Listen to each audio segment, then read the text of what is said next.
இந்த படம் எனக்கு ரொம்ப பிடிச்சிருக்கு. என் கூட சேர்ந்து பார்த்தவங்களுக்கு நிறைய பேருக்கு இந்த படம் வந்து பிடிச்சிருக்கு. அண்ட் இந்த படம் வந்து ரொம்ப கண்ட்ரோலாக ஒரு சின்ன ஒரு விஷயத்தை எடுத்து கண்ட்ரோலாக செம சூப்பராக பேசியிருக்கு. மெயின் ஸ்ட்ரீமில் டெஃபினட்டாக ஒர்க் ஆகும்னு நான் நம்புகிறேன். நிச்சயமாக அது ஒரு பெரிய வெற்றி படமாக இது இருக்கும், அமையும் அப்படின்னு நான் நம்புகிறேன். அண்டு இந்த கதையை நம்பி படம் எடுத்த லலித் சாருக்கு வந்து என்னுடைய மிகப்பெரிய நன்றியும் வாழ்த்துக்கள். அண்டு இந்த படத்தில் ஒர்க் பண்ண எல்லா டெக்னீஷியனுமே வந்து செம சூப்பராக வந்து ஒர்க் பண்ணியிருக்கிறீங்க. நீங்கள் இன்னும் ஒரு பெஸ்ட் டீமாக இந்த வருஷத்தில் இந்த படம் வந்து நிச்சயமாக வந்து மக்களால் ஏற்றுக்கொள்ளப்படும் அப்படின்னு நான் நம்புகிறேன். தொடர்ந்து நிறைய நல்ல சினிமாக்கள் வரணும்.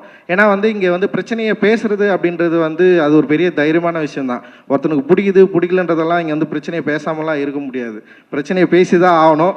யாருக்கு பிடிக்குதோ பிடிக்கலையோ அதெல்லாம் மேட்டரே கிடையாது. பட் ஆனால் நம்ம பேசுகிற பிரச்சனை இந்த சமூகத்துக்கு பயனுள்ளதாக இருக்கும் அப்படின்னா, இப்போ அதனால தான் நான் அந்த ஸ்டேஜில் இருக்கேன். நான் இந்த பிரச்சனையை பேசுகிறதுனால இந்த சமூகத்துக்கு நான் பயனுள்ளதாக இல்லைன்னு வச்சிங்களேன், என்னெல்லாம் ஃபஸ்ட்டு படத்துலேயே அமைச்சிட்டு இருப்பாங்க.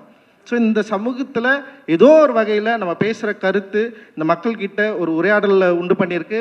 இந்த மக்கள்கிட்ட ஒரு பாசிட்டிவை க்ரியேட் பண்ணியிருக்கு. இந்த மக்கள் இதை ஏற்றுக்கொண்டிருக்கிறார்கள், கொண்டாடி கொண்டிருக்கிறார்கள். அதனால தான் நான்லாம் இந்த ஸ்டேஜில் இருக்கேன். அந்த மாதிரி நிறைய பேர் நம்ம வந்துகிட்டே இருக்கிறோம், வரோம். அந்த வகையில் தமிழ் சினிமா என்றைக்குமே வந்து மற்ற சினிமாக்களை விட மிக முன்னுதாரணமான ஒரு சினிமாவாக இருக்குது.